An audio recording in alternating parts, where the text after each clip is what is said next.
Good morning, I'm Taylor Wilson, and today is Monday, December 4th, 2023. This is the Excerpt. Today, Israel again expands its offensive in Gaza, plus how preppers are preparing for possible societal collapse, and we hear stories of credit card debt and how folks got out of it. The Israeli military yesterday again called for mass evacuations from the southern Gaza town of Khan Yunis as it widens a ground offensive and hits targets across the territory with airstrikes. Israel has said its offensive is aimed at eliminating Gaza's Hamas leaders, but 15,500 people have been killed in Gaza during the war, according to the territory's health ministry, who says 70% of the dead are women and children. Over 3/4 of Gaza's 2.3 million people have been displaced. More than 1,200 people have been killed in Israel, and an estimated 135 of the 240 or so hostages taken by Hamas last month remain captive. Meanwhile, commercial ships came under attack yesterday in international waters off the Red Sea, and the USS Carney shot down 3 drones while responding to distress calls from the vessels after they were targeted by Iran-backed Houthi rebels in Yemen, according to a Pentagon statement. The Houthi rebels, who have ambushed multiple ships in the region in recent days, claimed responsibility, saying the commercial ships were from Israel, though an Israeli military spokesman said the ships don't have a connection to the country. The attacks, combined with an increase in clashes between Israeli forces and Hezbollah near the Lebanon border, could represent steps toward an expansion of the war in the region.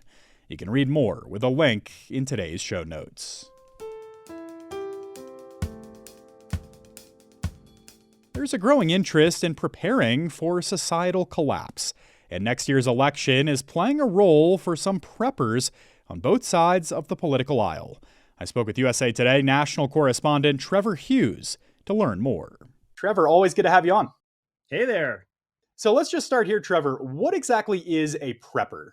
That word is loaded with a lot of things. But at the end of the day, what we're talking about are people who are prepared, which is where the word comes from, to handle some sort of crisis. Now, that could be something as simple as a few days without electricity or running water, which we see all the time in hurricanes on the East Coast, for instance. But it goes all the way up to sort of complete societal collapse with roving bands of marauders trying to steal your food. It is really a very, very broad term that encompasses a great deal of interesting things. And Trevor, what are we seeing about Americans preparing for disaster ahead of the 2024 election? And, what exactly do they say they're preparing for? Just to be clear, we're talking about, in many cases, stuff that our grandparents 100 years ago or even 50 years ago, they might have done and taken for granted because it was just sort of how you lived. We didn't have access to Amazon Prime or Instacart instant delivery of groceries and food. And so what you're seeing now is a growing number of people, especially young people, who are looking at our society and thinking, boy, things could go bad quickly here. And I'm not sure if I believe the federal government or even my state government is going to be competent enough to help me in a disaster. That has long been a rallying cry among the very hardcore prepping communities, very libertarian prepping communities. But you're seeing an increase in younger folks who are saying, boy, I don't know if the federal government really can be trusted to handle a lot of these kinds of things. So, Trevor, you write this piece here a little bit less than a year before the 2024 election. How is that election fueling some of these anxieties? Well, on the left, you have a lot of younger people, maybe more liberal people, who saw Donald Trump as president, and they felt that his administration didn't know how to handle major disasters, and in fact was more interested in settling scores than actually helping people during a crisis. And then on the right, you have folks who saw protests like the Black Lives Matter movement, who really felt that, boy, wow, the police can't control this. The National Guard can't control this. The only person I can trust is me and maybe a small circle of friends. There is a small number of folks who do worry about some sort of armed conflict or civil war in connection to this upcoming election. Prepping can mean stockpiling food and, say, medical supplies. Some preppers do also accumulate weapons. Who are these preppers and what's their goal? Well, there is a sort of a basic rule of thumb in prepping. which is don't tell anyone you're a prepper. And that's because there's a fear that you might become a target, right? If there's a collapse of society and everyone is starving to death, and yet you are somehow healthy and whole, people might look at you and say, hey, what's he got in his house? And so there is a whole splinter of the prepping ideology that says you need to stockpile everything that you might need for a year or more, and then be prepared to defend that. These are groups that have a lot of firearms, that have a lot of ammunition, and they tend to stress that they are defensive only. They're not going out looking for trouble. They just want to be prepared if trouble comes looking for them. You also wrote about some with a more community-based approach to prepping. How do they say it can help others? I've covered dozens of disasters in my life, hurricanes and tornadoes and floods and wildfires. And I will tell you every single time, it is community that helps people recover. It is your neighbors, your friends, and then ultimately those nonprofits like the Red Cross or the Salvation Army, and then the federal government might show up. And so there are a lot of preppers, especially younger preppers, who are trying to take a very community-based approach and to say, how can I help myself so that I can then be ready to help my neighbors? Because if you are not demanding services, if you are personally full and healthy, you can go help other people. All right. Trevor Hughes is a national correspondent for USA Today. Thanks as always, Trevor. You bet. Republican House Speaker Mike Johnson told Fox News this weekend that an impeachment inquiry vote against President Joe Biden is a necessary step. Those comments came Saturday on Fox and Friends.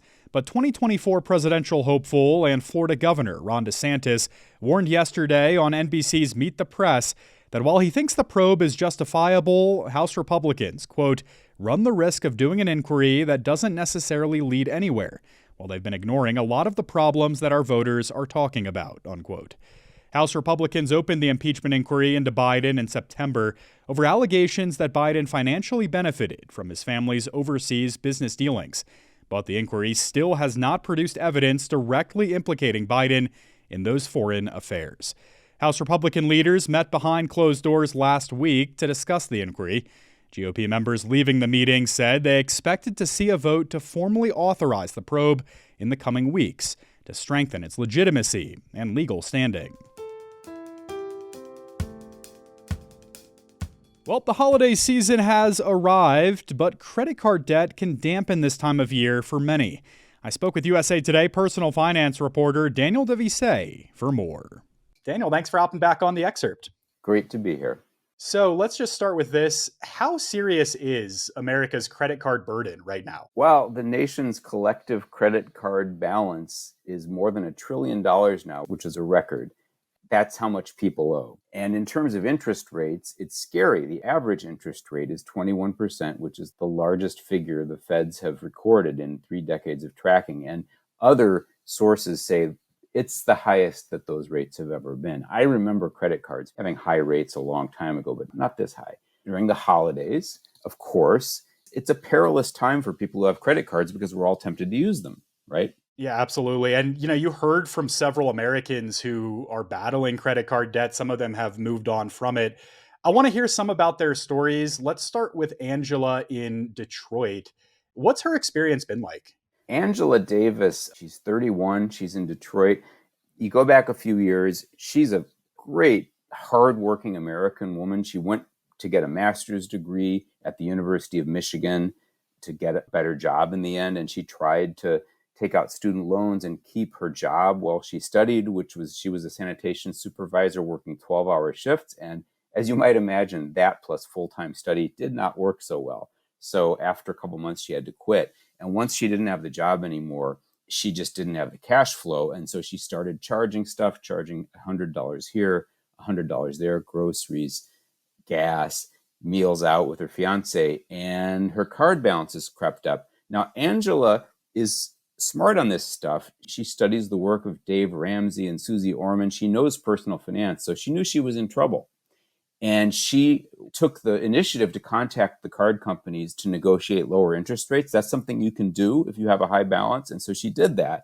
And she closed some of the accounts. She kept a couple open, like her Old Navy card and a credit card to use for rental cars. And then in 2022, she took the debt that she still had to Money Management, which is a nonprofit credit counselor. And those counselors helped her basically to begin paying down the debt that she still had.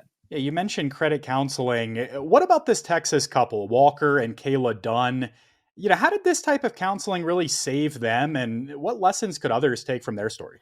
Well, they were a couple with two good jobs, and they did something a lot of people, smartly do, which is they bought a fixer-upper in Midland, Texas, $280,000, and set about remodeling it. So a lot of people used to do this. You take out personal loans, you do the renovation, and then you figure you'll refinance at a higher sum of money, and then you fold in whatever debt you have into the refi. So then you have a larger mortgage, but you can handle it because it's still one big payment. What happened to them was Kayla, the wife, lost her job on Thanksgiving week in 2019. And so suddenly they had one salary and they were struggling. They started taking on more and more debt. The renovation, of course, they always cost more than they're supposed to. And by 2020, they had to enter into forbearance, which was kind of like a pause in your mortgages because they couldn't keep up with the payment. And that meant they could no longer do this refi because when your mortgage is in forbearance, I didn't know this, but you can't do a refinance. So they were stuck. They wound up selling the fixer-upper and going into debt counseling with the same nonprofit company. They were paying $2,300 a month in credit card payments. Can you imagine that? And this was with much lower negotiated interest rates with the help of the credit counselors. That was the amount they had to pay to sort of really smack down this debt. And they had, I think, $55,000 in credit card debt when they went into credit counseling. Well, you can read more of this story with a link in today's show notes. Daniel Visé covers personal finance for USA Today. Thank you for coming on and recounting these stories, Daniel. Appreciate it. Anytime, and happy holidays. The college football playoff has been decided. The selection committee yesterday unveiled the 4 teams that'll compete for the national championship. Michigan received the top seed after running through the Big Ten Conference unbeaten and will play number 4 Alabama, who won the SEC championship on Saturday. 2-seed Washington is also undefeated and will take on number 3 Texas. The biggest controversy surrounded whether to include one-loss Alabama or undefeated Florida State with the final spot. Both semifinals will take place on New Year's Day, and the winners will face off in the championship game on January 8th. You can find the rest of the bowl matchups and more college football from USA Today Sports.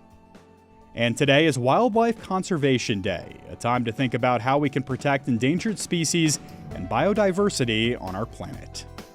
Thanks for listening to The Excerpt. You can get the podcast wherever you get your audio.